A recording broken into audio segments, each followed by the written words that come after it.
Episode 150. We done did 150 of these things, y'all. And look who's back. Look who's back. Fresh off vacay. Fresh off a week of 123 degrees every single day. And you think he's too cool to wear shorts? My man was wearing jeans every single day. Twice on Sunday. What's going on, brother? What's going on? Back from vacation. Feeling fat and bloated. But it was a good vacation. Kids enjoyed themselves. I did too. Awesome. Rhodesia, we are back in Chicago after being in Michigan over the weekend for a birthday party that I DJ'd and I smoked it. Tell them, Rhodesia. Tell them. Smoked it from beginning Five to and a half end. straight hours. No PP breaks or nothing, Jesus. Just rocked it out. Smoked it. So happy birthday to Bobby. Had a good time with the fam out there. But we back to talk about some wrestling. But before we get to that, I do want to discuss. We all know the news that happened yesterday, and I am behind. I don't have any type of educated guess. Okay, I'm completely behind. But y'all know what I'm talking about. I will say I don't wish death on anybody. All right, so I am happy that what happened could not have been probably better. Like, it could have been really, really bad. But I do have just one question, and it's just a one-word question. And it could just be a one-word answer, and we can just move on. Okay? My question is, work or shoot? Work. I'm going shoot. Pun intended. I'm going shoot too. Yeah, I'm going shoot too. I initially said work, but I think it's a shoot. We just let go there. We ain't trying to get the FBI knocking on our doors. All right. But what we are trying to get is our freaks to continue to interact with us. So we appreciate y'all. Like I said, we on episode 150, which is a pretty big deal. We ain't got nothing special planned though. Like we went all out on 100. Maybe we'll do something big on 200, but for 150, it's kind of just like we're going to talk Bloodline. It's kind of like every other podcast. Bloodline, Roman Reigns, Cody Rhodes. You know, the same old. But y'all leave them thumbs up, leave a like, leave a comment.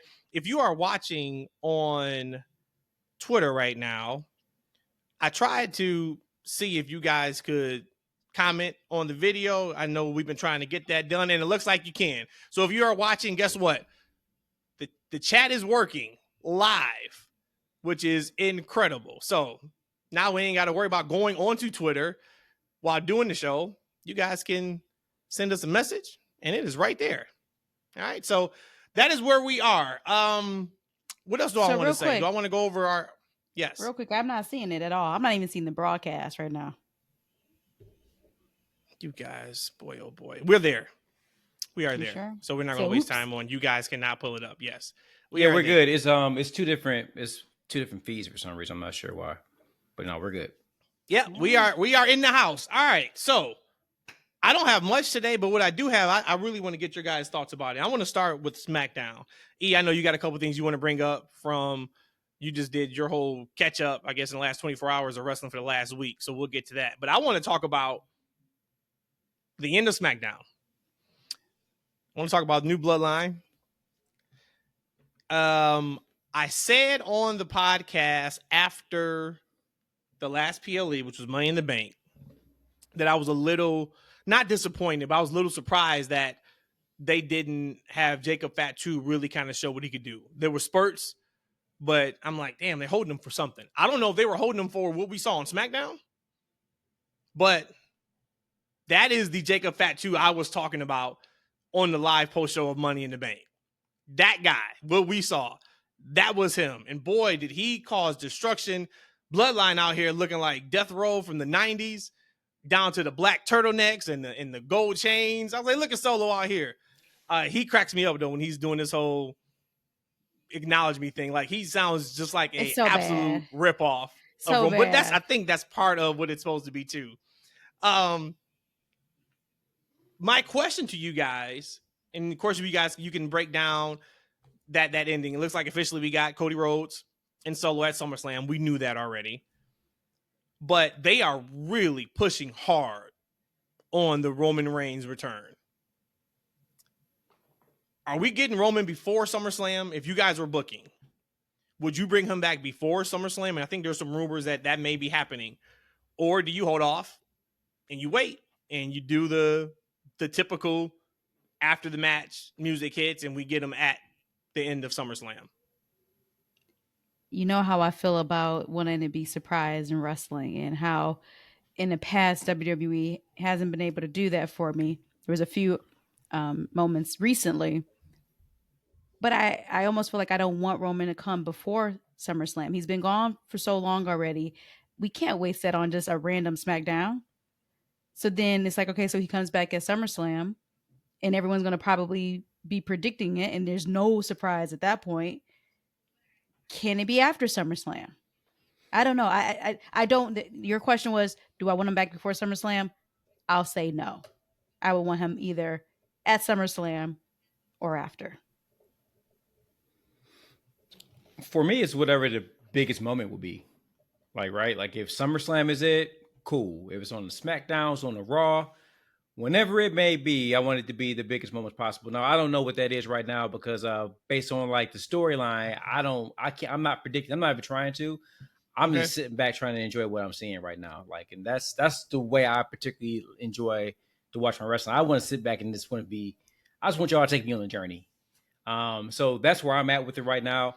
But I really believe that whatever the biggest moment is, it could be right now. But I tell you what, when you look at that finish to SmackDown, you got Cody almost in the crucifix, man. I'm like, oh man, they got this man hemmed up like baby Jesus. Yes, sir. Oh Lord. And then you got my man Jacob Fatu giving some head, literally. I was like, oh Lord, pause. Now I'm like, what's happening right now? Yeah, buddy, wait. Maybe I was typically for you that. the one that tell us to pump the brakes. You don't want to tell us to pump the brakes on the freaky talk, and you out here talking about what you just see. You know what it is? You missed it.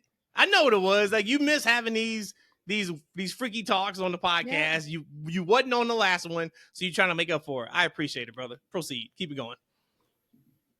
No, I had to pause, right? But here's the thing. I'm trying to cram a lot in. You know, I actually went wrestling cold turkey. I was trying to stay off the Twitter because it seemed like there was so much going on, like goddamn spoiling stuff for me. So I had to get off.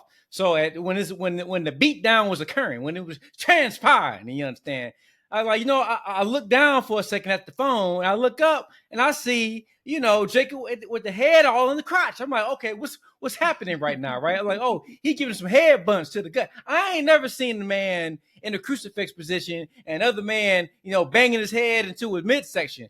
Like, that looked a little strange, but I'm okay with it. Let's just pause for a second, then we continue, and then it goes back to the full go. But all I can think of, is Cody yelling out, "Take me, take me!" I'm like, don't take him, Lord Jesus, baby Jesus, don't take him. That's your guy.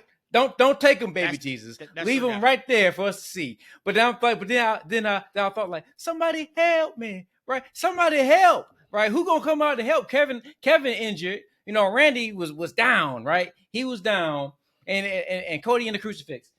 Somebody got to come make the save, right? I started thinking about anybody Smallville fans from back in the day, somebody saved. Like, it got to be Roman, but I don't feel like that's the right opportunity for it. But I don't know what the right opportunity is. I'm just sitting back on the journey, y'all. I'm trying not to get, any head in my tummy. I'm telling somebody to take me. I don't want nobody to give me head in my tummy, and I'm yelling out, "Take me." Let's just Katrina. I miss this Eshaun.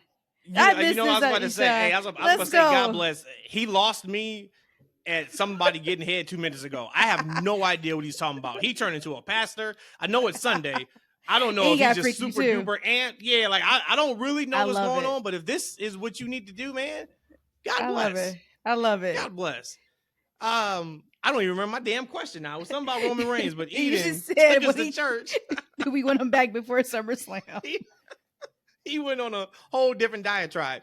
I don't know if they can wait. I mean, it's only 3 more weeks, so it's only 3 more SmackDowns if my math is correct. They could wait, but if you run the risk of having him appear at SummerSlam, I think the majority of fans are now thinking he's showing up every single week. He talked about when now Cody's getting laid out. I'm sure there were a ton of people at home watching, like, here comes Roman. And then Orton comes out and Orton gets beat down. I'm sure there was a ton of people who were like, all right, here comes Roman. So I think that's probably been happening for the last few weeks. You can do that and then happen at SummerSlam, but you're going to have more people watching that aisle in Cleveland than you are that match. I don't know if you want to run that. The rumor of him coming back before SummerSlam is interesting to me because does he come back the night before just to show that he's back now? Okay, what does that look like for Solo and Cody? I don't know what the plan is, but I bet you they have a plan because everything is being right where it needs to be. It is slow and steady, and from I think 2 weeks ago was the first time Solo really kind of mentioned Roman's name in a way of adversarial. You know, he's been talking like Roman's not around. Roman's not coming back. It was just, I think it was 2 weeks ago where it was kind of like, I'm Roman now. I'm the, okay, like, all right, now we know, once again, North Star, yep, we got it, Solo and Roman. I'm excited. I'm excited for Cody because I think this is going to add a layer to his story because for the last 2 years, he's been chasing Roman. So now for an opportunity for them to be on the same side, even if they don't team up right now, that's another piece to his story and to his puzzle. And of course, we heard Solo bring up Jimmy's name. Okay, we know Jimmy is healthy and he should be back anytime soon. Jay is still out there. I still said we got to get Jay. Roman's got to work to get him. Jay is doing just fine on Monday Night Raw. He needs to be a main focal point of coming back to the family, and we kind of go from there. So 3 weeks from now, we got SummerSlam. There's still no doubt in mind Solo's not winning, but what I do hope the case is not. I hope we don't get to Saturday and it is just a formality of Roman showing up tonight and Solo's losing. I hope it's not. I hope they have something more planned than just that. Because then I do think that may be a disservice to Solo a little bit if you do that. Okay. So you're saying if Roman were to come back no later than SummerSlam, and if he's not going to show up these next 3 Saturdays, these next 3 Fridays, you would want them to not announce that he's going to be at SummerSlam. Just let him show up. Am I hearing that right? Yeah, because if you do that, like I said, everybody's gonna be watching that interest way anyway. But now if you announce it, yeah, we don't even care about this match anymore. Like there is no way Roman Reigns shows up. So you shitting on Solo, and Solo still wins. Like, yep, don't do that. So I had something else in mind as we're talking about this. Like, I'm trying to think of a world where The Rock could come back, right, and fit into all this, right? He easily can fit anywhere. But I'm just trying to remember the last conversation that Rock had was with Cody Rhodes, right? Yep. And there's that weird belt thing that they were doing in the ring. He's like, "Oh, I've never had this one before." You know, seemed kind of creepy, kind of weird. Can I touch it? Yeah, Paul. Both of y'all on one tonight. This is hey, we just reporting what we seeing. Okay, right? I got you. We people giving head and touching things. That's what we're talking about right now. Right. We're trying to dissect it, trying to get a feel for it. Pause. But like Cody has to have the championship, right? For eventual Rock showdown. Yes. You know, that will kind of make sense. So when we talk about SummerSlam and what could possibly happen, like I just it's a weird booking that they will book Solo to lose, right? Because right now he's that big bad on the show that Cody needed. We were talking about like, hey, what does Cody need so he doesn't get stale, so he doesn't get boring? Well, right now, like all his challengers, we know that he's coming out on top. With this bloodline and with Solo, it's not there's a little bit more dread in the air. There's a little bit of doubt. Can Solo win? Can he be the next head of champion? I'm head of the table with the championship, right? That's something we can put a question mark on SummerSlam. But damn, how did they get out of that? Because Cody still kind of needs championship. I believe he does. But yeah. I also feel like Solo doesn't need a loss as he transitions as being the big bad on that show and going into a eventual program with Roman. He kind of stays strong, I think. Now we know we got tall Tonga coming. Like, right? Does he interfere? Taller Tonga, right? Yeah, we got tall Tonga coming. Like, does he interfere? And do we get a DQ finish? Or does some mayhem happen during the show or right before the finish, and they throw the match out, and then we hear Roman's music, and he slowly walks down to the ring, and then it's like that thing, like, all right, is he with Solo? Is he with Cody? And it's kind of like that moment of like indecision that the crowd are kind of waiting to see what's going to happen, and then he eventually turns on Solo, gives him the spear, whatnot, stands with Cody, or does he potentially stand with Solo with all the shenanigans? Like, maybe that's where they might go, right? Just giving you that might be a nice finish to kind of get out of a cop-out finish if they decide to kind of throw the match out with a no decision or disqualification. Actually, I'm changing my mind. He got my brain thinking. Roman's not coming back before SummerSlam or even at SummerSlam. Roman's going to be gone a little bit longer. You want to give us a little bit more of a reason why you said that, or you just? I mean, I'm just feeling it, because if you're talking about you're bringing on Taller Tonga, right, and that's not even his name, but it is going to be his name. Tall Tonga. It is going to be his name. I pulled it up what it was, but Taller Tonga, and if you're trying to introduce back to Rock, because again, Rock and Cody have to have their get back and get their situation, not even their get back, but get their situation on and popping. Roman's not needed in any of that yet, so why step over Rock and Cody when you don't have to yet? I think because it's time to get Roman back on TV. That's why. I want Roman back. I never want Roman. Yep. I didn't want Roman to lose. I wanted him to lose at Madison Square Garden in Survivor Series, okay? But we didn't get that. But I don't think Roman's coming back. Not for a little bit longer. No, I think he's coming back. But he brought up an incredible point. I forgot about Taller Tonga. Forgot about that piece of it. So I don't know if you bring him when Roman comes back and he starts. I guess my only question out of all of this is Solo loses nothing if Roman costs him the match against Cody. He doesn't lose anything. He has a cop out. Yeah, he does lose something if he loses clean to Cody, in my opinion. Even though he just beat Cody at Money in the Bank, he pinned him. I think he still loses something. And if the story is going to be Solo's bloodline against Roman's bloodline, he shouldn't be taking clean pinfall victories. So how you get yourself out of that booking scenario is one. It is something to kind of think about. But that's got to go on last. If Roman's going to show up, you got to make that the main event, because in any other year, you say, all right, we won't finish the show with that. We'll put that as the co-main.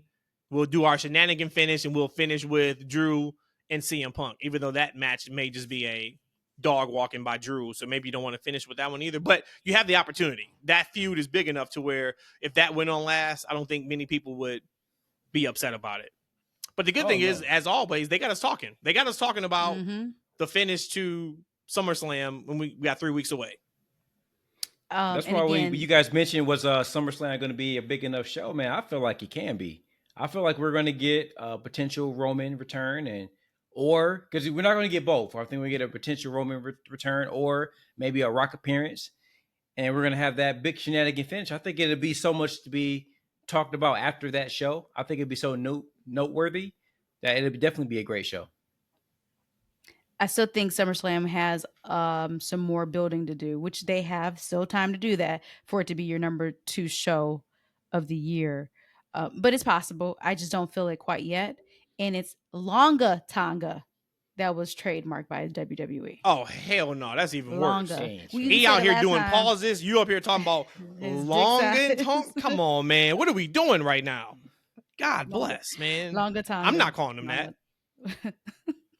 That's not happening. I'll call it. Maybe if that's his name, I'm calling him. If Mama call him that, I'm going to call him that. Mama call him Clay. I'm going to call him Clay. If he's Longa, I'm Longa. We got they announced LA Knight, hopefully, probably, if he signs the contract against Logan Paul. We've said that one too. No surprise there. No way you don't put the belt on LA Knight. He's still over. Super over. Yeah. So it's time on that. What else did they announce? You know, they started already with the acting like Tiffany Stratton may try to cash in on Bayley before SummerSlam, and/or try to get a little bit of dissension in the ranks between Nia and Tiffany. All I could think about and all I care about was BBL Bayley. Man.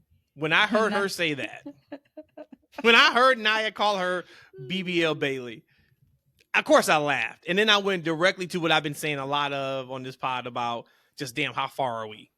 How far have we come with WWE? They talking about BBLs. Once again, we getting hip hop on every episode. Like it's just they are much more in tune with what's really happening outside than the WWE has been. I mean, since the Attitude Era. But BBL Bayley, I like that. I need everybody bringing something like that to SummerSlam.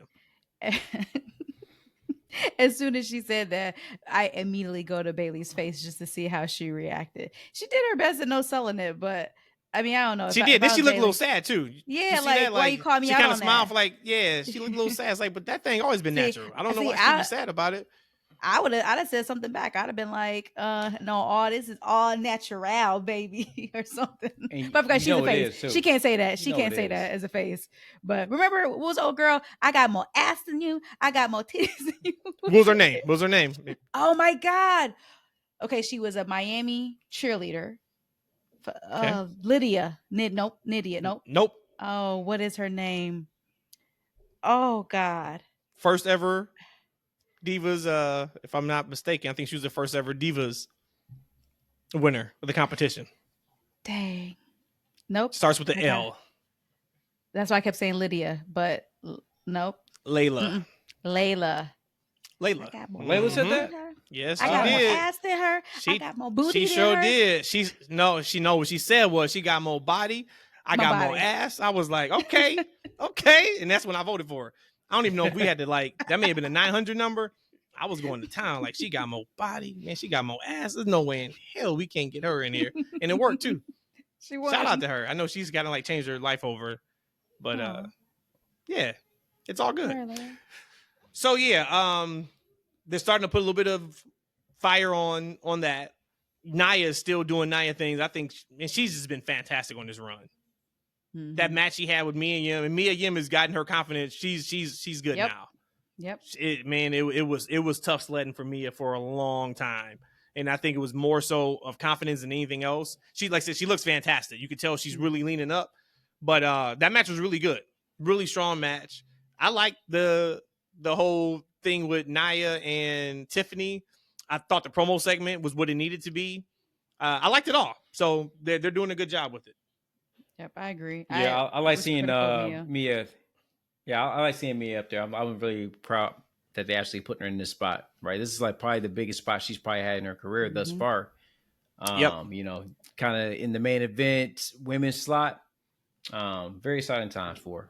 And no coincidence, the timing of it, that she's not really aligned with AJ and the Good Brothers, I think is their name.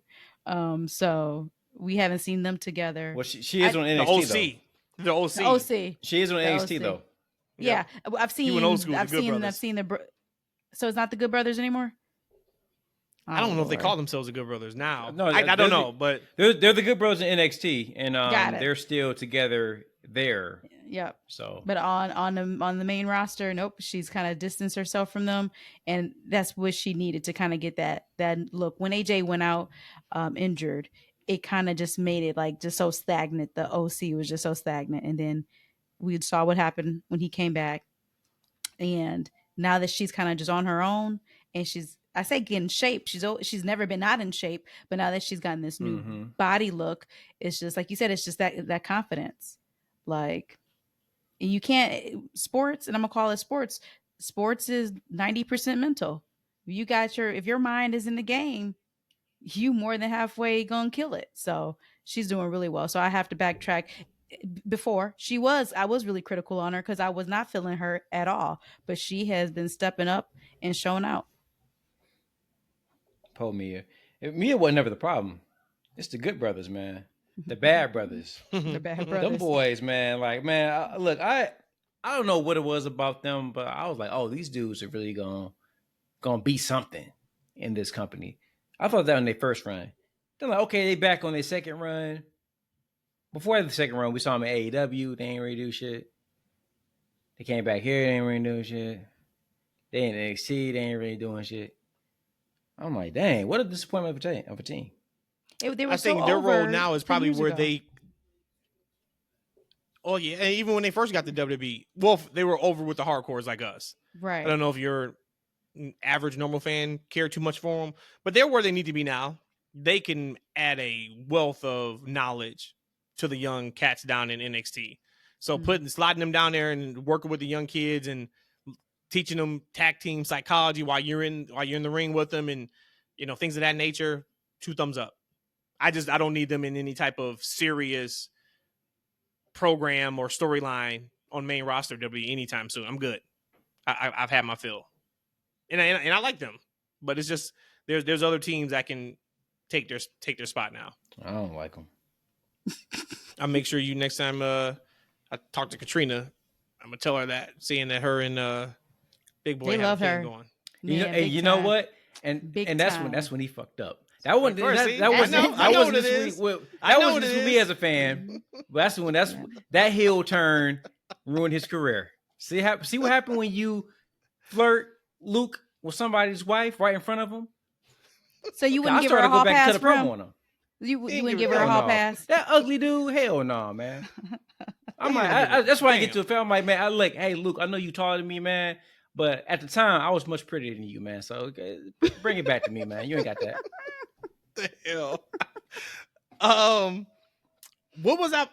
So outside of the main event, outside of BBL Bayley, and actually it goes before BBL Bayley, outside of the main event program, you know my favorite part of SmackDown? I know. Carmelo and Andrade. Yep. You asked what's next for me? Yes, sir. Him. Give me that. Oh, it was so cool. Give me that. Yep. And Melo, he never had issues on the main rosters. We had worries about him because of what we saw at times in NXT. But he's handled himself very well since he's been on the main roster, but he's getting better and better every time we see him. Yep, indeed. He is. So he's got what do they call it? When you like get in the water. What is that thing they say? It's not swimmer's feet. I don't know about that, but he's hitting his strides for sure. Yeah. Because when I saw that promo, when he came out and cut that. Mermaid legs. Yeah, that too. When he came out and started cutting that promo, I'm like, man, he sounds like he has a lot of confidence in himself. He sounds great. He sounds better on the main roster from a character perspective and the mic perspective than I think he did in NXT. And I would say he had much more practice. And I think though too, we even said it toward the end of his time there, it was almost like he became complacent. Like we knew how much he could shine, but then it was almost like it got stagnant. And we said, put him up there with the better talent, the more veteran and seasoned talent. And then let's see what he can do then. I don't think any of us had an issue with him really coming to the main roster as far as shining. But I think that is just who he's dancing with and who he's playing with. You're in there with veterans that can bring you up versus you're the person who's responsible for bringing everybody else up. That's 2 totally different burdens to carry. So I think he's been killing it. And Andrade, I think for me, it's the character stuff for me though, Rhodesia. I don't like I think he could stand next to anybody and be fine. It was just like verbally, he just didn't have it on the microphone. He didn't seem interesting. But there's like a fire and the passion I'm hearing lately on the main roster. And that's him. But he's always had really that. Bouncing off nobody else. I think he's always been that way. I just think that we just couldn't see it as well because the people that he's going against with, they're not the same. Again, like it's one thing to be the leader of the pack, and there's one who you're just in a pack of the A team. It's just but Trick, when Trick on the microphone, he out there by himself. Like when you got that microphone in your hand, you cutting a promo in the dead spank middle of the ring, it's nobody out there that can save you. You got to show and prove yourself.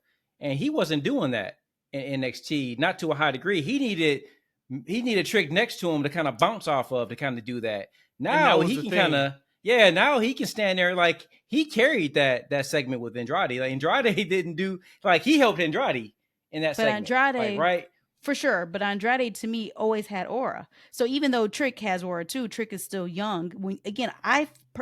What Carmelo's doing now, I don't think just all of a sudden the last 2 months it just came up that he had this confidence. I felt Carmelo always had the confidence. Carmelo been calling himself him for the last year and a half. Oh, he never lacked the confidence, but he is hitting his stride because there was a pretty distinct difference in NXT with Melo with Trick and Melo without Trick.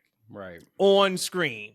And I go back to that one NXT show, Rhodesia, you know what I'm about to talk about, was where he played the supporting actor basically in all of his scenes and segments he had, and he smoked it. And then the next week, it was like, okay, he's back to being like the person. And it was still good. He's never been bad. But it was like, damn, something's just missing. Something's just off just a little bit. He hasn't been off at all. He hasn't been off at all. He's going with. It's the people that he's dancing with. It's the I did crowd think it was funny around. where I think it was Brian Saxton made a comment talking about Andrade, and it was something to the effect of like breakout star, or I'm thinking like, no, man, Andrade has been doing this since original NXT. It ain't no breakout. There is no new superstar on the horizon. No, man, he's him. So, but I'm looking forward to that. I'm guessing we're getting that at SummerSlam too. And that's got an opportunity to be one of the better matches of the night. I think so. Yep. I'm trying to think what else from SmackDown. You already knocked off all the things I had for SmackDown. That was the biggest things. I was kind of surprised we had that tag match. It kind of seemed out of place. Which one? A little bit. I skipped it. Which one? So we had two of them. We had Baron Corbin and Apollo, and then we had the Baron Corbin and Austin Theory. So I'm like, and I know that they've been putting those guys on TV, but man, this is such a like. I know they want to get these guys hot. They gotta give them something to do, right? Apollo looks great. He's a good wrestler, and I like Baron a lot, but putting them together seems kind of weird. And like, man, like like Legata, like I don't know what it is, but they not picking up. Like they ain't really getting over. And they just re-signed too. They just re-signed to WWE, and so did Natty. So shout out to them. I'm sure they're happy. Natty re-signed? I'm sure they're making a lot of money. Natty re-signed. Yep, and there were some thoughts that there was some rumors about Natty. She was out of here.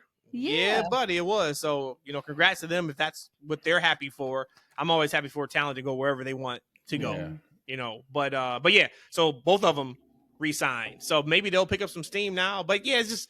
They're another act where it's kind of like, all right, they feel like they're just in the same spot that they've been. I'm a big Santos fan, and even he feels like he's just kind of right in that same spot. And I'm not sure what you can do. Yeah, they're giving them time, right? Yeah, and like Electra looks great. I've never seen her look better. I think like the Los Ethereos boys, they look good standing next to him. It's just something, and it ain't the LWO. It's just maybe it ain't the right program. Maybe they ain't not getting the right heat. Yeah. Maybe they're on the wrong show. Maybe if they can swap them to Raw when they get a little bit more time, maybe somebody else to work with, maybe. But I don't know what it is about them. I'm a little disappointed to hear about Natty. I was hoping that I think Natty deserves another one. I don't know if she's ever gotten a main event run. Like she's been champion numerous times, but I don't know if she's ever had a main event run. I don't think she's going to get that. Right now with this, hell no. I feel like this is more of she did when she went back down there. I don't either. Even if it wasn't a main event run, all I want from her is to be able to go out there and work to her level. You don't have to go out there and help. You ain't got to go out there and teach. You just go out there for 15 minutes or 12 minutes or 9 minutes every single time you go out there, and you make that person who is in the ring with you get to your level. That's what I wanted to see for her. For a year, 2 years, because man, she's one of the best when it comes to just in the ring. We know Natty gonna Natty. Natty gonna give us that awkward facial expression, or she gonna say something ridiculous, and it's like, all right, there's Natty. But in the ring, it ain't too many that's better than her week in and week out. And I wanted her to be able to display that. Maybe she will. Maybe that was part of negotiations. Like not creative control, but hey, look, if I resign, I need to be used. I love helping. You got me on Tuesdays through Thursdays or whatever her schedule looks like. You can send the kids down to me. We got the ring. Me and TJ can work them out, blah, blah. But if I'm on Monday, if I'm on Friday, I got to be in there with. Let me go. Get me in there with Becky, with Bayley, with, Bianca, with Io. Those are the matches I want to see her in consistently. Yeah. But let me ask you a question, though. Like, can they undo what they've done to Natty for the past damn near 12 years? No, right? You can put her in. You can put her in those matchups, but we know what's going to happen at the end. She's going to take that pin. It's like Dolph. She taking the tan. Yeah, and like I felt like Dolph. sadly, he had to get out of the company, go somewhere else, and freshen up.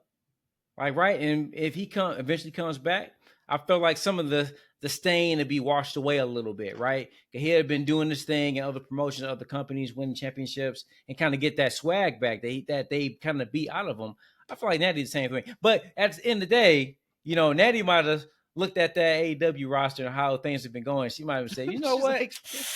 I'm good. Hey, Stephanie, what did you hear about it? Let's talk. We talked on the last pod about Rhea Ripley's return to Raw. Give us your quick thoughts on Rhea's return, how that played itself out, and your thoughts on what that means now for Damian Priest. You know what? I thought the whole setup to that eventual re-debut was a very interesting. Like, I really love when, like, man, we talk about like the freaks come out.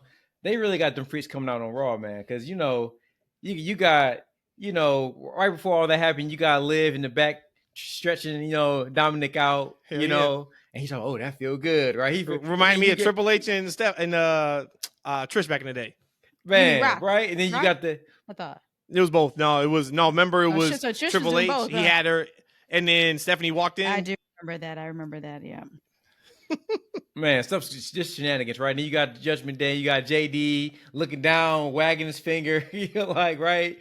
And I forget the joke set up, but it says they mentioned something about hard, and Carmelo looked like pointing down, like, I think something's hard right now. Yeah, he sure did. Pause, like, right? Like what's happening on this show? And then you get the eventual, like, I don't know what that man, Dominic was thinking. He in the middle of the ring with all the cameras on him. He about to fall for the shenanigans right there in the camera, and then out comes Mommy. Woo! Out comes Mommy. Hey, look, he got some explaining to do. I don't know what happened, but I like it. Rhea came out looking like Rhea. She was solely missed. I don't know what this does for Damian. Obviously Damian is setting up for a babyface turn, right? Based on his conversation he had with Seth earlier in the show, right? Giving him another title shot, potentially.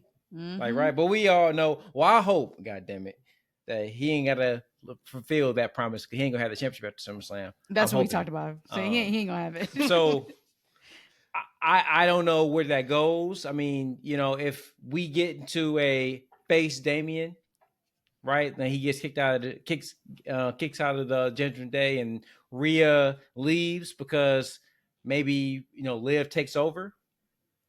Maybe that's where we go. I have no idea, but again, I'm here for the journey. But I will tell you that the moment that Rhea leaves Judgment Day is the demise of the Judgment Day. You mean not if, and we talked about it on the last show, not if Liv takes her spot. It's not over. That's why I say that's why I say it's the demise of the Judgment Day. Judgment Day 2.0 with Liv, Finn, JD, Carmelo. I feel like a lot of the personality and charisma came from Mommy and Mommy's aura and presence, right? I feel like they lose a lot when she leaves. I don't think that Liv can replace what Mommy brought. Then Damian, brought something at a little edge as like the big, badass character. Big guy. They're gonna lose a lot when he leaves, right? Carmelo doesn't fill that slot. They're gonna, as Bloodline, kind of, I don't say they elevated, but they were able to kind of keep like that, like the pressure on the group. I feel like they're gonna lose a lot of that when Damian and Rhea leave. Well, I think it's temporary. I don't think it's going to be like we're seeing right now with Solo and Tama and Tungaloa and Jacob. It's not going to be a 2.0 type thing. I think it would be just to continue the feud with Rhea, and then once that feud is over, then the group is over. I don't think this is a thing demise, next year. Right? Yeah, I don't think a year from now, like, Liv is still rocking purple and doing her thing with Dominic. I think we're past that. I think we're past that. What else did you play catch up on, E, that you wanted to talk about?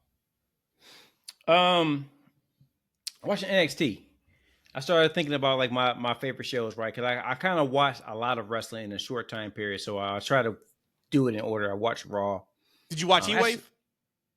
So one thing, let me go back into, let me digress real quick.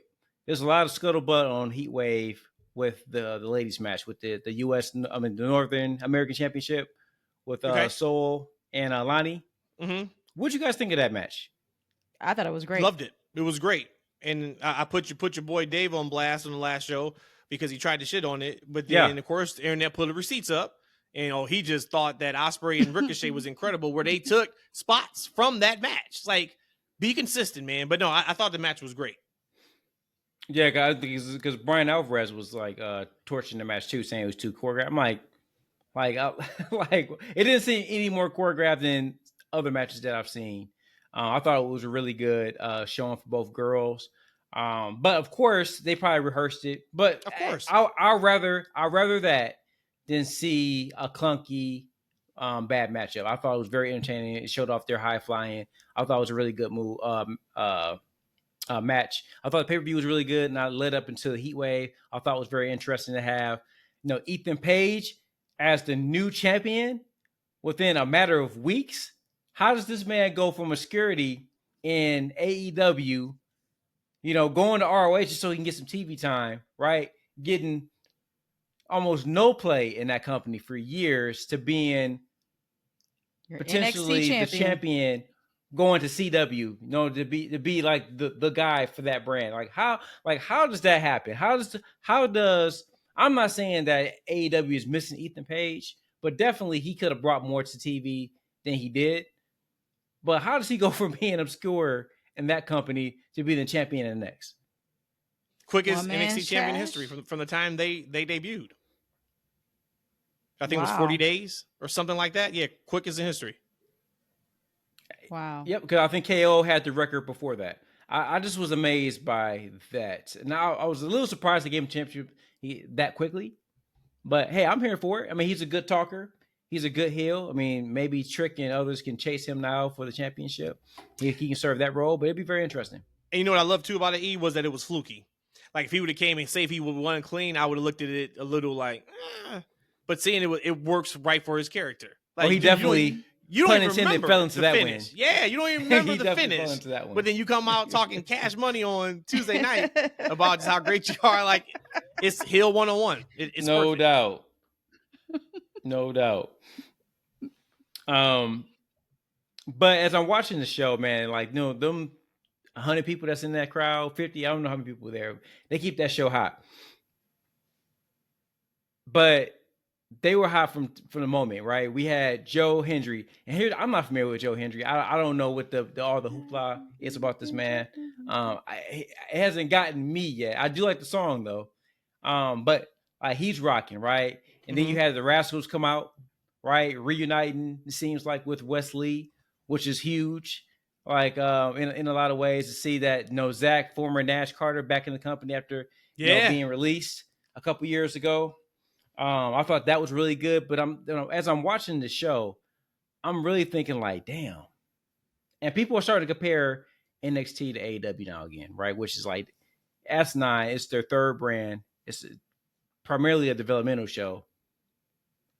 But I kind of rather watch NXT right now because it seems like there's so much momentum on the brand. Like, you never know who's going to pop up on the show now. Like, right? And that's coming from everywhere. They can popping up from TNA. They can be re-debuting from the main roster, right? You got Cedric down there. I'm like, oh, man, Cedric's about to get a go now. We got Ashanti. Is he going to get a resurgence in the company? Like, it's so many things that are happening on that show. It's like there's a lot of momentum on that show. And when I compare it to AEW, I'm like, man, this might be the show to watch. If you can only watch 3 shows a week, that might be a third show to watch. Of course, you know how I feel. We pod on Wednesdays now. So, you know how I feel. But what I will say, but, AEW is doing the same thing too, though, with New Japan and CMLL. what is it? CMLL. But it's just, we're not as familiar with those people as we are the people who are coming from Impact to NXT. Mm-hmm.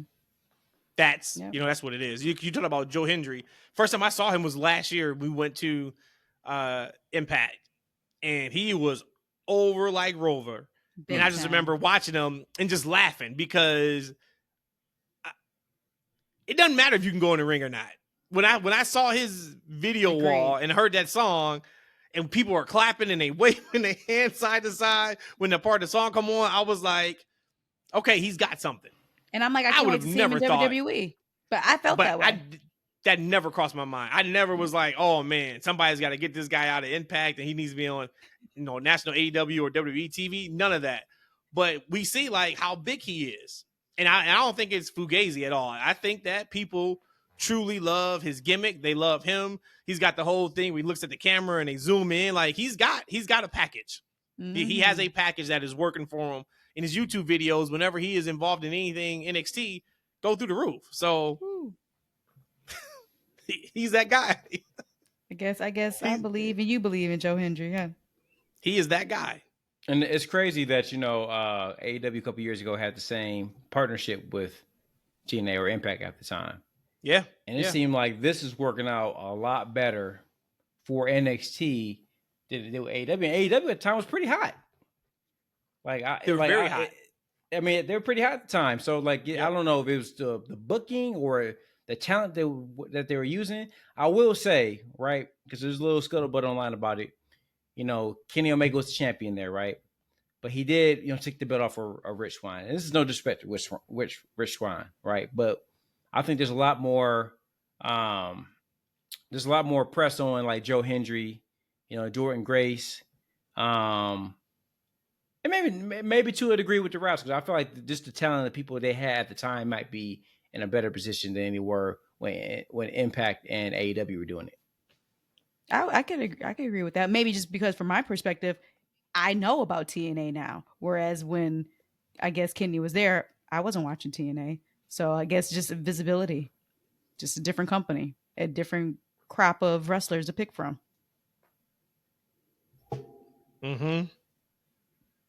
That's what it is.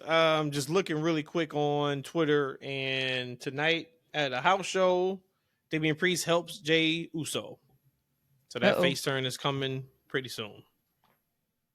Yeah, but that makes sense. He goes where Rhea goes. And Finn goes the opposite. So that makes sense. Makes sense. What else, E? What else you got to catch up on? Well, I think it's perfect that we talk about Damian. I saw a video of Damian Priest welcoming a new addition to the WWE. Stephanie, I can't say her last name. What's her name? What's her last name? Stephanie V. Vaquer.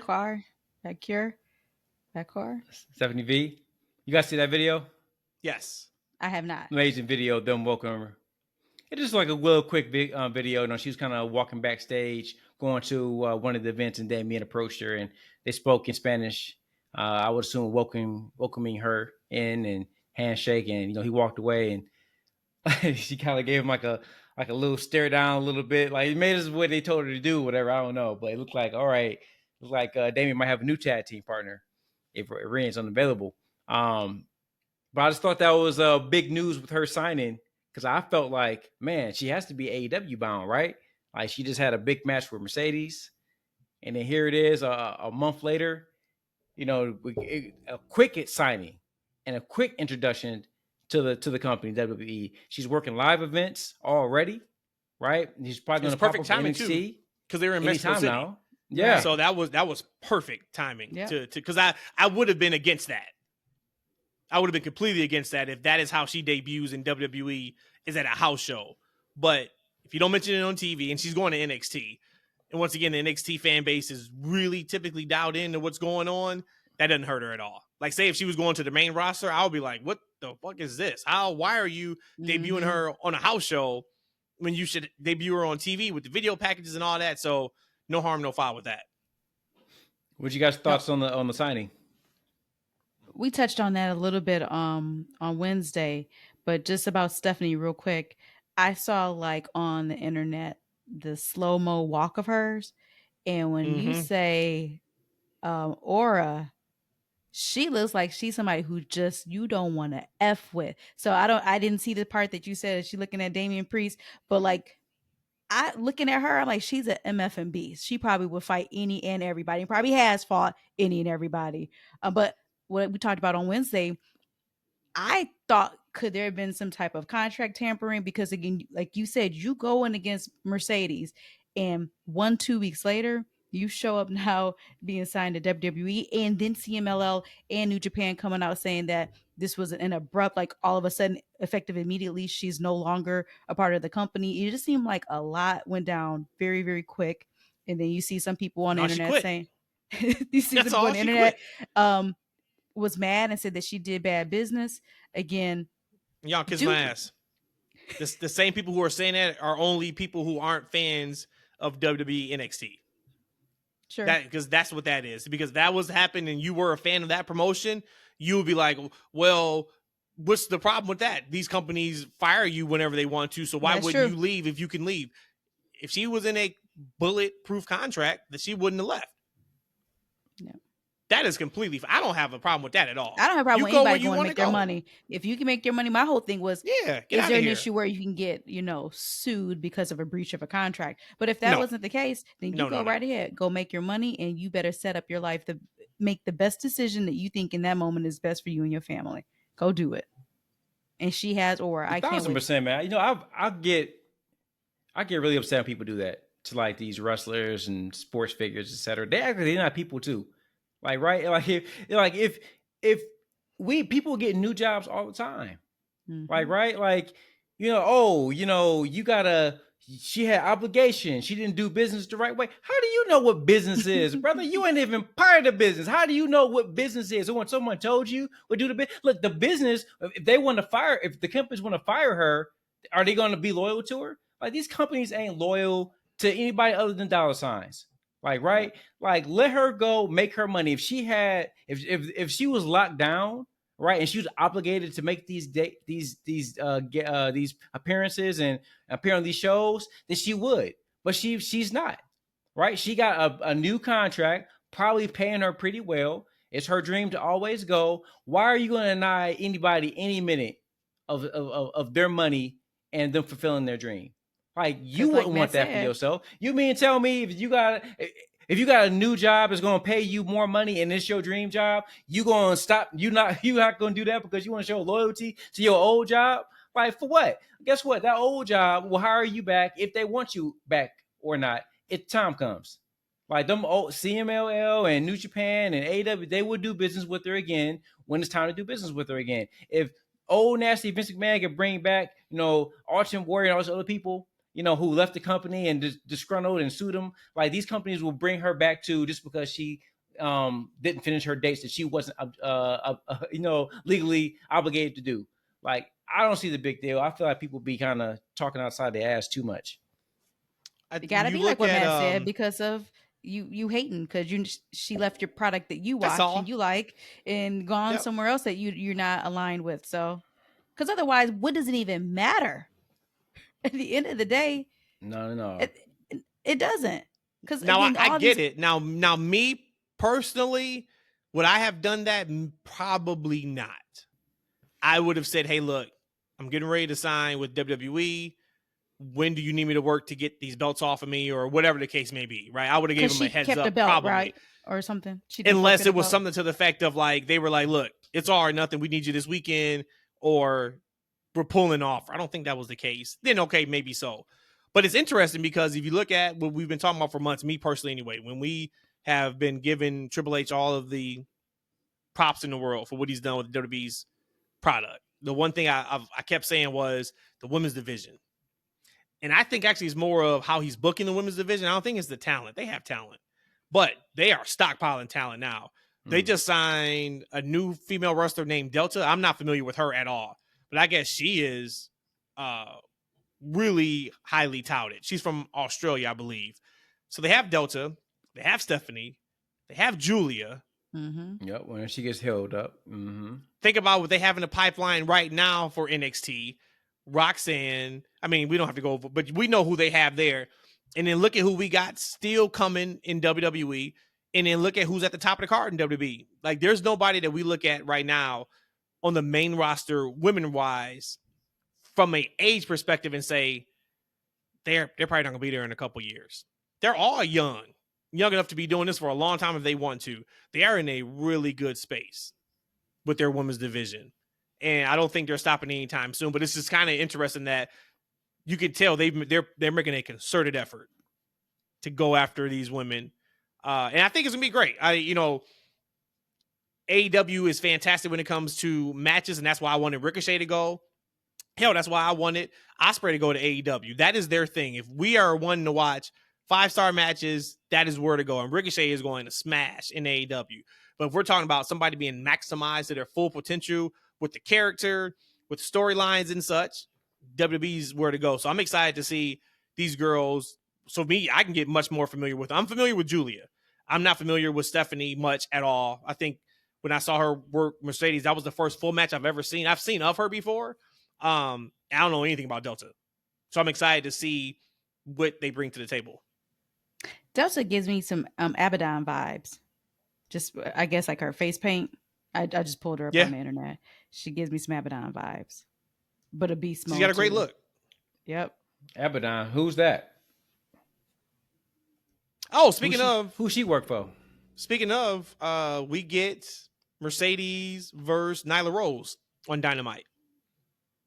Which I am looking forward to that match. Mercedes is doing her open invitation in anybody but Britt. Because it's going to be a good match. We know Nyla's not going to win. But I'm excited to be able to see. This is probably Nyla's definitely her biggest match, right? Her most high profile match. I mean, she was women's champion. Yeah, she was on pay-per-views, but it's possible that she's going to get more eyeballs on her, not on the TV show itself, but through maybe, clips and the internet and things that she does with Mercedes. I mean, this is a big spot for her. I just wish they used her more. I don't get it. I didn't hear the first part you said. Nyla versus Mercedes on Dynamite and Mercedes Open Invitational. Okay. I rolled my eyes when I saw that. I'm like, of course, Nyla, because that's what they do when they want to job her out. When they want to give somebody a good match over a credible opponent. They bring Nyla out there, they beat her, and then she goes back to catering for a couple months, and then when this new hot girl comes out, like, so for instance, like, let's say Becky signs with the company like in another month, right? They're going to trot Nyla out there and they're going to advertise it, and she going to give Becky a good match, and then, she goes back into hiding again, back to catering, and then they bring somebody else out. That's what they do with Nyla. They bring her out just so to give somebody a good match, and it gets beat. It's very, very, very, very irritating because she's a talent. That was kind of what they used to do with Nia outside of the good matches. The matches weren't that good, but we need a big monster. Yeah. For a face to overcome. Hey, throw him Nia. Throw him out there. Yep. But I will say, like, I know you guys talked about it. What do you guys think about Mercedes? Her not so subtle heel turn, and the Brett Baker full-fledged babyface. You guys feeling that? Well, we talked about it. So you tell us what you think. I'm sure it's probably the opposite. Go ahead. Oh no, actually, I don't know what you guys said, but I actually really enjoy Brett. I think she's phenomenal. I was kind of concerned that if she can play the babyface character, but she's doing a great job so far, and she looks great. And I think that also helps. And I like what they're doing with Mercedes, because Mercedes, her character is a heel. Like, it works better as a heel. Her body language, the way she kind of talks, her whole thing is better as a heel, and it's better that she's kind of playing into it. I love that she's kind of getting some of that EVP heat. They're kind of using. So I think this is definitely the way to go. Yep. With the program. I think they're finally starting to kind of hit the stride with that character. I just kind of feel like it's a little bit. I don't say it's too late, because they had, when she first came in the company, had a lot of eyeballs on her. A lot of people curiosity watching. They kind of did something to this nature. Then I think maybe people would kind of stuck around to kind of see more of it. But I'm happy to Mercedes, right? make the change. Yeah. Okay. But I'm happy they're kind of making the change now. She's a heel. I think that works better for her, and I think Brett's going to do a good job. Yeah, I was thinking maybe for a moment that it would have been an issue between Britt and Mercedes and who's going to be the defined face, the defined heel. But when Britt came out and she did her talking on the mic, and just from that first Dynamite that we went to, we saw her talk. To me, at that point, it was clear that you need to make sure Britt is your face. You just have to. Once she's back from an injury, so that already makes you just inherently a face. But I think business can pick up now. And now when we go back, was Mercedes a bad purchase? I can now start to say, all right, now I'm going to start from today. I'm going to start the clock today and see where we're going to go with all this. Yeah, I mean, I don't want listeners, they heard what I had to say last week on it. But speaking of, you're talking about females. I do want to delve back real quick to WWE. I think it's interesting. They during SmackDown, they had the commercial for Rhea, and they just said she's starting to show off to it was more to me about addressing Dom than anything else. I wonder if we don't get Liv and Rhea at SummerSlam. Maybe she's not fully healed yet. I'd say, is she cleared? Is she even cleared? They haven't said. But you would just kind of think the promo, and it's only just a little 10-second video, but you would think it would have been more about Liv, and it was kind of just like about like Dom. So I wonder if we get that. But I also think that now you got to go Jacob and Orton at SummerSlam, right? Sure. I hadn't thought about it. But yeah, that's what you say. Sure. Well, because I was when I was watching SmackDown, I thought it may have been an injury angle that they were doing because they beat the hell out of Orton, and I was like, okay, maybe he's gonna be gone for weeks. Because what I wanted to ask you guys, I'll ask you now. I forgot to ask you. Orton was really leaning into, "I'm there for you. I'm gonna be there for you all the way. I'm gonna be there for you." He's about to hug and kiss him and everything on the bench. Yep. Those ugly, nasty Samoans, and then when they're gone, you're gonna have this whole locker room coming after you, and I'm still gonna be with you too. And I was like, okay, all right, damn, is he turning heel like tonight? Like, never trust a snake, that whole thing. But then I was like, that kind of doesn't make sense because you don't turn on him while he's feuding with the Bloodline. That really doesn't make sense. So when he came out there and got his ass kicked, I was like, all right, this is kind of deep. Like, are they running an injury angle so where like he won't be around for a few weeks? So now Cody's completely by himself, and then this is where Roman comes back maybe next week. But I kind of just started thinking of, okay, well, what does SummerSlam look like? And then when I just saw that quick 10-second thing about Rhea, I was like, well, if you don't do Rhea and Liv, maybe you need Orton, and you can do Orton versus Jacob. Now, I don't know how Orton is Teflon, yes. I get it. Orton's got to start picking up some victories, though. He lost King of the Ring. Even though he didn't get pinned, he lost the 6-man tag. You can't have Jacob lose to Orton at SummerSlam, but he's got to start picking up some wins here, like pretty soon. So, what when he said that in that promo of like, I'm always here, I'm always gonna be here for you, I'm always gonna be here. What did y'all think? And that's like, oh, he's a snake. Because again, to me, Orton is always a bad guy. Just like we say Mercedes is always going to be a bad guy. There's just certain people that no matter how many rights you do, deep down inside, you thrive at most. Your highest vibration is a heel. And that's the first thing I said. Because like you said, it was an extra. Even when the target is on your back and everybody's coming at you, the locker room's coming at you, I'm still going to be there for you. What? Wait, what? To me, that's a snake move right there. Now, when we're going to see it, it got to make sense, right? But he absolutely was a snake when he said that comment. Man, you done mentally messed me up now. I thought we was on AEW. My bad. When we were, but now I gotta go back. Now I gotta go back to SmackDown. Like, my bad. I got an old man brain. Now I gotta go back. You know what I'm saying? I ain't gonna like. I have a hard time going backwards now. You know what I'm saying? But so I do remember what you said. What Randy said. And I think my antenna went off a little bit. He was kind of laying it in pretty thick. Really thick. I was like, I'll always be there, right? But maybe that was to set up him not being there, right? Maybe at the end, right? They took him out, and so we got SummerSlam coming up, and about less than a month now. 3 weeks. 3 weeks, right? 3 weeks. Less than a month now, right? Yeah. From yesterday. Maybe this is just taking Randy Orton off the playing field. As you said, just to kind of set up with, Cody is all by himself, and we get longer at SummerSlam, and Damn it, we get shenanigans. You know what I'm saying? And then how long the crowd's chanting, Oh Lord. We get the crowd chanting, "We want Roman." Now I do like that. Solo said, "Oh, you want him now? You want him now?" Like right. Who longer? Real quick, no, stay there. Roman. Okay, do you think he spoke out of turn? Who? I'm sorry. Solo. I think I'm longer. Solo said, "We ain't talk about longer. You don't deserve Roman, and if he comes back, he has to acknowledge me." Do you think that was a slip up? No. Slip up. No. Okay. So what would it be a slip up? It might have been an ad lib. I'm sure it was an ad lib. I'm talking about that deserve line. Because why would he say you don't deserve Roman? He's only been putting dirt on Roman's name for the last few weeks. What do you mean you don't deserve Roman? I think that was intentional. Just from that point. Now that you asked it that way, I think he intentionally said those words. Yeah. Okay. When he said it, my antenna went off. I was like, I wonder if he just used the wrong word there. He might just. Yeah, he probably.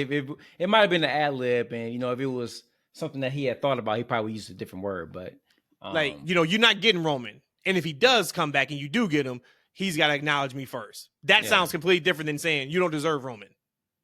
You just sat here and said that the whole bloodline went to shit because Roman lost to Cody. Then the fans it also was a heel move too, right? Like, hey, hey, you want some ice cream? You don't deserve ice cream, like, right? it also could have been one of them things. I didn't think a whole lot about it, but yeah, I think it might have been taking Randy off the playing field for right now. Cause I don't know when you start getting like the rest of the bloodline in non-solo related matches, right? Everything they've been doing has been part of that story or tied to Solo. Once we got Tama in the King of the Ring, right? But we haven't seen much of anything outside of that. But I'm thinking that they're taking Randy. Like, I'm always gonna be there. Well, now you're not, because you got taken out at the end of the show. So, and it's cool too, because like if you look at how they're doing their storytelling, their major storylines right now in WWE, everybody is connected to somebody else. Like this entire bloodline thing is for Roman, but in that process, Solo's moreover. We got Tama and Tonga Lower in WWE. Jacob Fatu is gonna be over like a mofo. Look at Judgment Day. The entire Judgment Day thing is set up for like Rhea Ripley, but in that process, look what it's done for Liv Morgan. Look what else is done for Dominic. Hell, look what it's done a little bit for JD and Finn, right? It's cool to see that. It's cool to see that even though the people aren't there, or we know like, okay, this entire thing is made for this particular thing. Take Cody Rhodes, another one. It's all about Cody. But Orton, KO, they're still getting more popular and being used, but they're directly tied to what Cody's been doing. I just think that's kind of cool. Yep. That's high level booking, because now, like you said, you have all these parts that at any moment they're interchangeable. Not to the grand scheme of things, like it's still all that one, those certain threads, but if someone gets hurt, like we saw the AEW had a nasty injury bug, it affects them differently. When WWE has that injury bug, it doesn't affect them as much, because like you said, if you have all these touching different things, again, so one big vision, but you can plug people in and out and they can be gone for a few weeks. They can come back. Again, we don't know if Rhea is even cleared, but you have all these threads about Rhea being the leader and Damian in Judgment Day, but now she's injured. It doesn't impact as much. Of course, she's not there every week, so yes, it's going to have some impact, but not as much. So that's just like really high level booking. Yep. Good show. I agree. All right, what else y'all got? I just got one last thing. Just want to talk to you guys. I'm sure you guys already mentioned the hot Toni Storm angle. So I'm not gonna go too deep. And when I was watching it, I thought Dynamite overall was a good show. Really enjoyed it. We had that shock ending, right? We had Mariah May, shockingly turn on Toni Storm. And it was a shock, right? When it was done. But man, like, I just wish it was a better laid out story that kind of went to that. I don't know if you guys talked about that. Yeah, because like so Tony just was feuding with Mina, right? Mm-hmm. And Mina hit Mariah with the bottle. Like, right, hit her with the bottle. She meant to hit her with it. So then they have the match. Mariah, talks them into doing the group kiss, and they all hugging and they all good, right? Mm-hmm. Now we get the next week. Mariah wins the champ. I mean, not the championship. She wins her title shot, and she just abruptly, brutally, beats down like Tony. And it was shocking to see all the blood. It was done really well. Poor Luther got his ass whooped. Man, he's a big dude to get beat up like that by a little girl like that. But maybe But I just wish there was like a little bit more like some seeds that was planted throughout the story. Just something to when it happened, it all makes sense. I guess they're gonna try to make it make sense within the month that they have to get to the next show. But man, they had a great opportunity to tell a fabulous story from the time this whole thing started to what happened on Dynamite, and they kind of didn't. And maybe they just wanted to have a shock ending, like, oh, this is just what happened. She just turned on out of the blue. But I felt like not necessarily like a bloodline type of a story, but I felt like there was an opportunity to kind of tell a great story that led to this moment because they've been together for some time now. And I just didn't see it in the turn. Maybe they try to tell it next week. Maybe Mariah gets on the mic and makes it all make sense of why she did it. But when I watched it, I felt like that just was a little bit of a miss. I personally loved it. There's no doubt that, she literally won the Owen Cup and within 30 seconds, not 30 seconds, but within a matter of moments, she turns on her lover, the person that she admires so much. So I'm not going to deny that part of it, but I think that this was perfect because, again, it's those surprises that I really enjoy getting out of AEW. I thought that there was going to be something that was going to happen before then, maybe even at Forbidden Door, that there was going to be something going on. Maybe she was going to interfere and Mina was going to win, but we know that was, I guess, all just of the Forbidden Door season. There you go again. See, and I was trying so hard. I was like, see. Don't say wall. And I said wall. But I was perfectly fine with it. Now coming Dynamites and going forward, now can you continue telling a great story of why you did it and when you did it? To me, I think because she did win the Owen Cup championship, maybe that was her enough confidence to say, hey, I know you're a champion, but hey, I'm a champion too. So I don't know if that is why she did it when she did it, but I have no complaints on when she did it.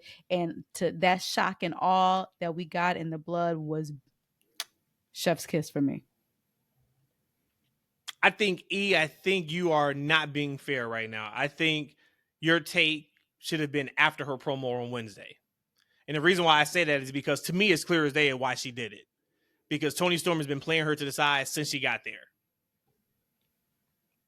And I'm going to do this before you do this to me. I've shown up, I'm dressing like you, and you're playing me to the side. You wouldn't watch my matches when I first got here. I asked you for help, and you were so worried about your whole timeless Toni Storm thing, which, by the way, I wonder if this is the time now for Toni to give that up. As much as we love that gimmick, I think you stop that gimmick before it gets too long in the tooth and it doesn't work anymore, because now it is clearly defined that Toni Storm is the face in this feud. And I just don't know if we continue down that road. We'll see if she does. But if Toni better be off TV next week. And I maybe would even take Toni off TV next week. Like, she needs to be gone for a couple weeks to sell what we saw. I was shocked by it, and I love it because I'm not shocked by often too much in wrestling. But I think that's the story to me. The story is, you were going to do this to me. I've done nothing but been supportive of you, and you've never reciprocated that. Well, now it's time for me to take that title from you.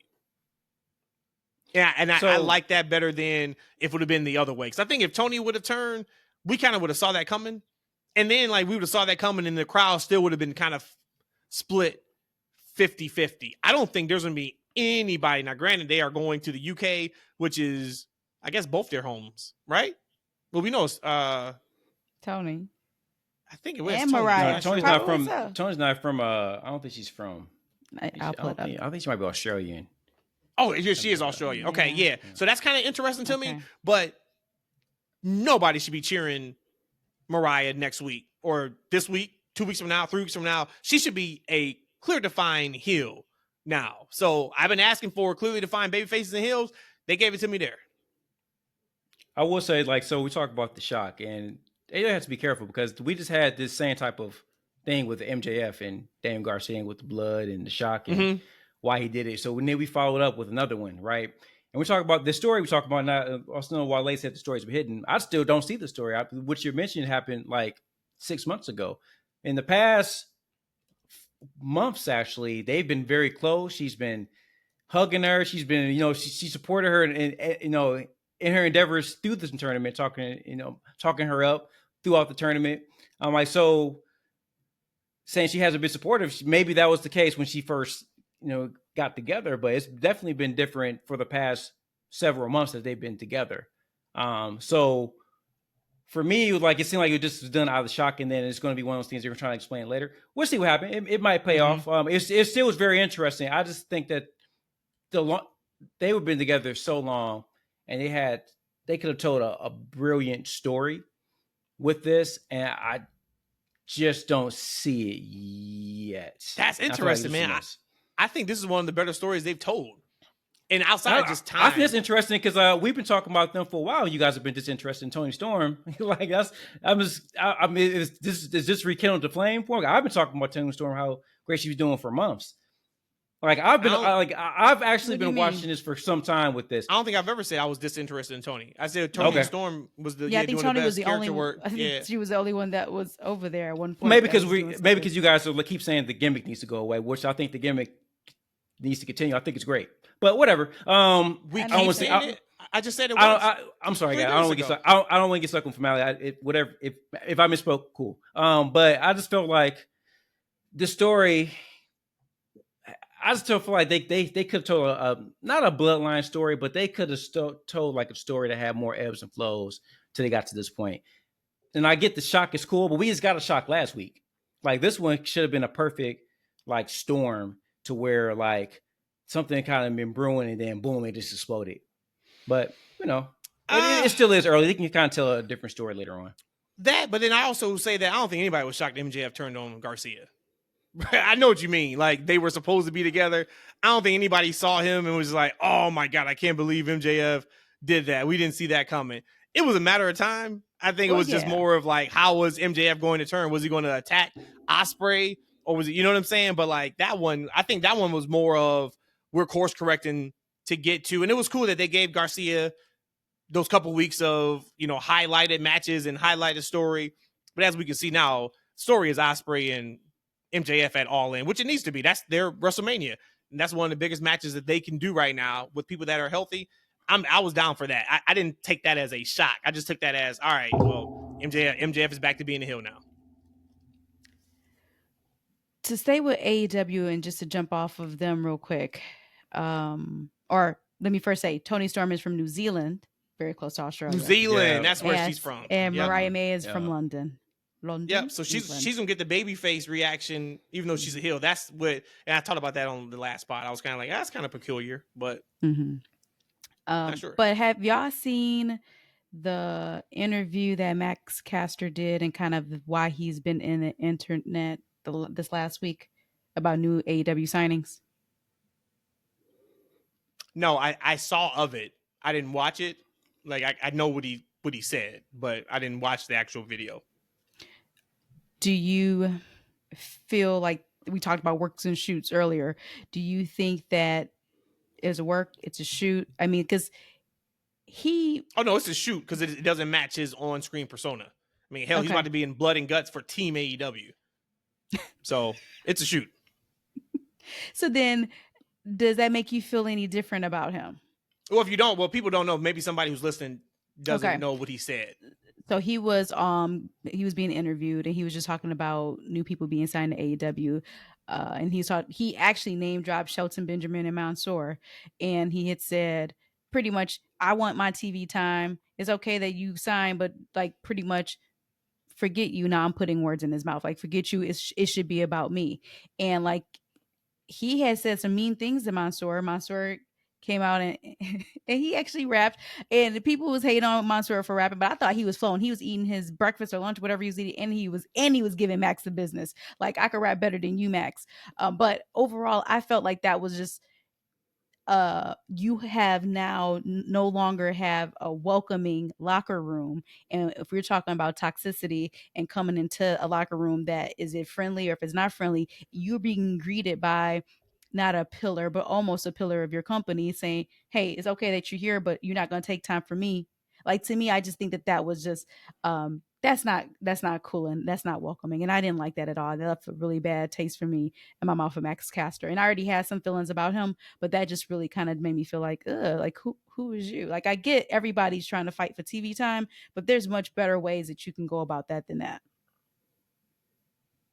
I heard Sheldon Benjamin's reply to it, and if it's I don't know what this is about, because he already has a program on TV. Maybe he's leveraging for the next one, and maybe he's gonna do something with Sheldon Benjamin. Maybe they're gonna do some business. I have no idea. But I listened to Sheldon talk about it because I didn't know. I didn't necessarily hear Max comments, but I just listened to Sheldon talk about it. And he's like, man, look, if you worried about me taking your spot, then you ain't had the spot to begin with. And I kind of agree with that. If that's the case. I didn't hear his. I heard my source part. Hey, but at the end of the day, man, like Max with that douchey mustache he got going on, man. I mean, he should make douchey comments too. So you said fitting for his character. Okay, it's fitting. Yeah, no, it's you understand, right? You get it. He just said it wrong, and then you kind of like, should Max Caster be saying that? That's what it is. Like, if you had a legit veteran in the locker room when they're the top guy, if a Roman Reigns said that, a Seth Rollins says that, a Drew McIntyre says that, and if you go to AEW, MJF, Will Ospreay, hell, say Samoa Joe, Hangman, Samoa Joe. If they say that, it sounds a little bit differently now, and they would have said it a little bit differently too. But the message is the same. I get the message. He's right about the message. It's how he said it. And like I said, I got to go back and watch it, but I read it, and I'm just like, oh no, I get it. But yeah, that's probably, you may not be the right person to say it, and how you said it or the words you decided to use was probably not the best. That's all. Yeah, I was like, I didn't like that. But God bless to them getting into Hell in the Cell territory with Blood and Guts. Blood and Guts for the first few years was like, okay, yep, it's needed. And now it's getting to that point of what Hell in the Cell was when it was in October. And it was like, all right, September, we got Hell in the Cell next month. Let's try to make something super serious so we can have a Hell in the Cell match. That's kind of where, to me, Blood and Guts is at. Like, there is no heat right now behind Team Elite and Team AEW at all. And that's in a couple weeks, I think. I think it's 2 weeks. Because they got their 100, whatever it is, 150, 250th show or something, Wednesday. And then I think Blood and Guts is the following week. You know what would make it better? Get Tony Khan in that match. He could be the special guest referee. Get him in that match. And then have him partake in his activities. Right. And then he'll have the energy to go in there. Or something. Oh, poor Tony. But I do think that AEW needs we've been saying a lot of, the AEW's been more good than not this year, calendar year 2024. And it's not really showing in excitement with the fan base or anything like that. I do think they need a major storyline. I don't think this is a, hey, just stay the course kind of situation. I think they're going to need something huge to kind of get some momentum back into the company. And All In's going to be fantastic. I think they'll hit 50,000 fans. Tickets officially went on sale for All Out Friday or Saturday, and they're about to hit 6,000 paid already, first week. So that's good too. But you guys know what I mean when I talk about like the momentum, back to where everybody was kind of excited about what they were doing. I think they need something pretty revolutionary kind of to get that back. I don't think it's just, hey, continue to put on good matches, continue to do what we're doing, and the people will come back. I think you need a little bit more than that. But when you say revolutionary, I agree with that comment, but it doesn't necessarily have to be people. right? Because like for me, I think it's just maybe All In, All Out can be the jumping point where all right now our writing is going to be better, so TV is going to get better. I don't necessarily think revolutionary means having someone sign. Is that what you're Oh no, saying, or we're is that past not what that. you're saying? No, Okay, we don't. I don't want just want nobody to be else. clear. Just want to be Man, clear we on got that Ricochet comment. coming. We got Yeah. Ricochet coming. We're good. Like, run with this team. I don't care if you lose like 3 of your biggest people. Don't sign nobody else. Mm-hmm. I'm straight. I'm good. Thank you. Appreciate it. No, it's like they're gonna have to be like WWE back in the day, where it's not going to like. Well, how long was WWE on top? It was like, what was it, 87 days? Is that what it was? Or whatever. 83 days. It was 83 weeks. 83 weeks. It was weeks, straight. my bad. It was weeks. 83 weeks straight. But they were still, remember, they were going back and forth months and months before that. You know, they would win a week and then WWE win a week, and you know, back and forth for a little bit. But they have to just put on quality, engaging television, like, because it's not gonna happen overnight. It's not gonna happen in another month. It's not gonna happen in 2 months, right? It took WWE maybe like a year or so to kind of get this momentum that they had, right? They had the Bloodline story going on. They had the Cody finishing his story, and a lot of different things kind of started falling into their lap. But the harsh reality of the situation is that most people, especially in the States, I can't speak outside of the States, but most people are WWE babies. Everybody specifically started watching wrestling because of WWE is what they've known. Like especially a lot of the kids, like they didn't even have WCW and like the other promotions that they kind of think about and have show a comparisons to. So now with WWE is such on the high right now, it's going to take a lot for AEW to kind of get back to where they were, because WWE was so bad for so long, right? We were looking for something else. We're looking for alternatives to get our wrestling itch. Now WWE is scratching it, and then they're not only that, they're integrating hip hop, they're integrating pop culture. They're interacting in ways they've never interacted before, right? So when AEW is just being a meat and potatoes wrestling company, it's going to be kind of hard for them to kind of get some of those people back.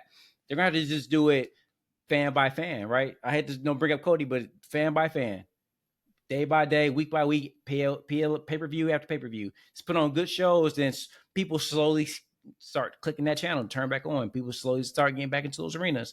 They're gonna have to go ahead and say, hey, I have a long-term plan for success to get these people back in my building. And it's not going to be in the next couple months. It might not be for the next year, but maybe by 2026, when they're like maybe in the middle of their next deal, television deal, they'll have some growth.